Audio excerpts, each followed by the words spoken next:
Hello and welcome YouTube.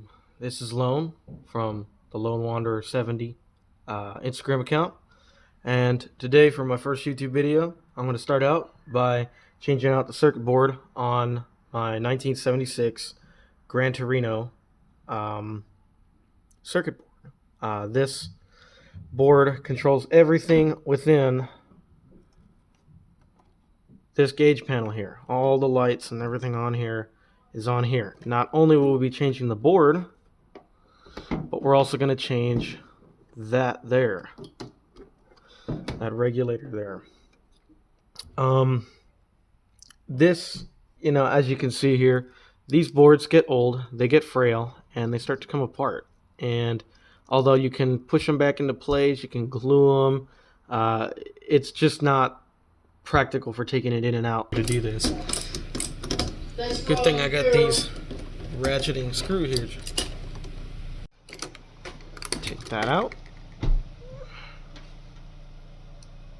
Alright, so you'll get this new regulator here. Go ahead and pop it open. And if you weren't going to do the whole board, if your board's in good condition, mine isn't actually good condition. I want to do this just because I have some loose strands here on the board. But you would just take that, screw it back on there, and plug it back in, and then throw this back in your car, and you're done.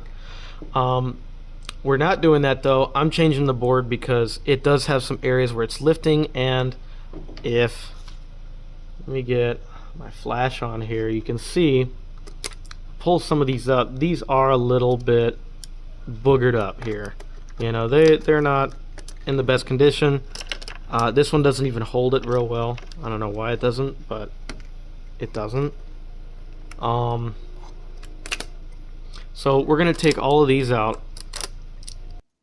So what I'm trying to do here is pull off the gauge cluster front face so I can get access to the actual gauge faces here and pull those out, as I have to hold the screws from spinning while I'm trying to take the nuts off the back of the gauge cluster. I ended up finding a better way to do this afterwards, but at the time this was the best I could come up with, I guess. But afterwards, you see, I'll go ahead and use a pair of needle nose pliers to hold that screw in place while I pull those off.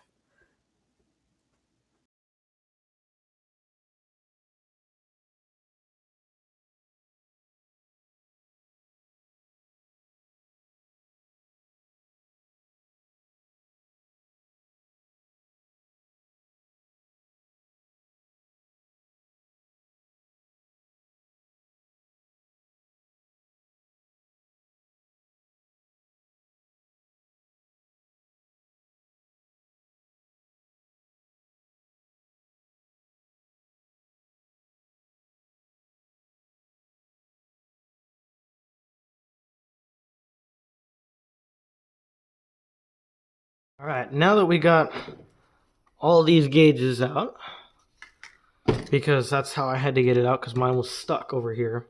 Or not, here, it was stuck on that one. Now we can pull this off. So now we can take this, can throw it away, and it just fell on the floor. So we can basically spin this around, and now we can pull the new one out. They make these brand new. I'm going to link these guys in the description because this is definitely a justice, and they definitely make it right. So, and they even give you, what color these wires are supposed to go to. And so now you, if you don't have the booklets on how to do all the wiring in this car for these 76 to 72 to Torinos, you'll have that now. So this helps a little. This helps quite a bit, Anyway, now that we've got this new one on here, they package it quite well too. They give you quite a bit of packaging to protect this thing. Just make sure you don't, when you pull this out, you don't get it stuck on this tape here. I got that on the first time pulling this out, and I actually got it stuck. So you got to be careful pulling this off. If you do, I would even say just cut that, and that way you don't have that chance. So you'll take your new one and you'll match it up to where the original was. And obviously not, I'm stupid, I threw the other one away. I You're just gonna place it in there, and it should just sit right on there, just like that. All right, now that we've got this all set up here, it's sitting in there with the new bulbs. We're gonna go ahead and drop our gauges back in. Now I'm gonna touch on what my plan is for this. With this video, all I'm doing is just putting it back together factory, and I'm probably moving around a little bit here because I gotta look around the camera. I'm going to put this all back together factory for those of you that are just trying to get a factory fit and finish cluster for one of these Torinos, because I know that, as far as I can tell, nobody's done one of this style gauge. I don't even know if they've done one for the Sport. So I'm just going to throw this together and show you how simple it is to really just change one of these boards. It's very simple.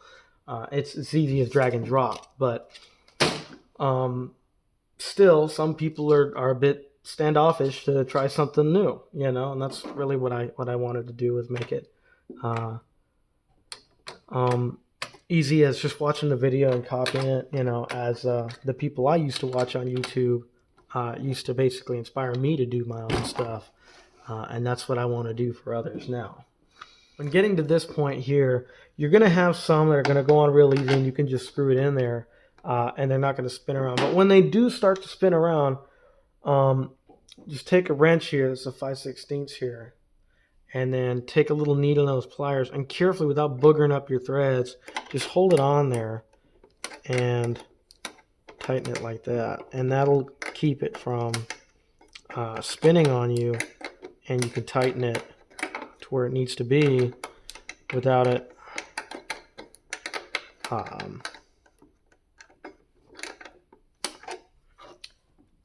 going all over the place, and you're just spinning there forever. Now that we've got all this done, we can go ahead and pick up these voltage regulators. Now I'm going to have to put the factory one back in. And I'll say this because the bracket is not right, and they're in the wrong position.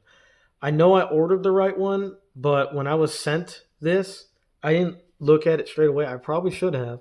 But they're in completely different order. They're not in the right spots. That's what it needs to be like. And then it's also sitting on the wrong side of the bracket. So you could flip it over and be done with it, but I just bought a new board. I don't really feel like messing up the board and bending it in a way that it's not supposed to go. Yeah, that's me dropping it on my hood there. That's where it's supposed to be, like that. I'm not going to bend up this thing so I mess this up. These things aren't cheap, and I'm going to do it right. So we're going to throw this back on there for now, order the correct one, and then see if we can't get a refund for this. Okay, and with that, our cluster's back together. I did have to go ahead. I broke one of the clips. That was a good catch there. Anyway, I broke one of the clips, so I had to use a screw there. Not a big problem. Just go ahead, get some stainless screws. These clips are absolute... I'm not going to say it. These are absolute garbage clips. You take them out and they don't want to go back in. And the only way I can get them to actually clip correctly is to twist them and hopefully bend them back out. And I actually broke one doing so, and I lost a head to it. But doing that, they just broke. So as I put my dashboard back together, I was really happy with how it came out. Looking at the cluster, it really did look like almost like a brand new unit.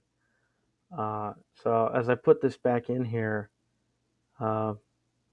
my final thoughts are, yeah, it was definitely worth the swap. If you have a gauge cluster that's having faulty bulbs or wires or anything, or it's just not working right, I definitely recommend going and replacing it, and probably the regulator too. That's probably one of the first things that goes out.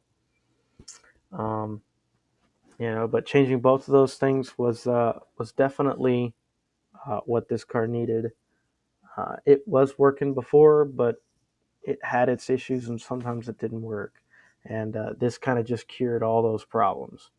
So with that, thank you very much, everyone. Thanks for watching. Please like, subscribe, and keep following the Wayward Way. Goodbye.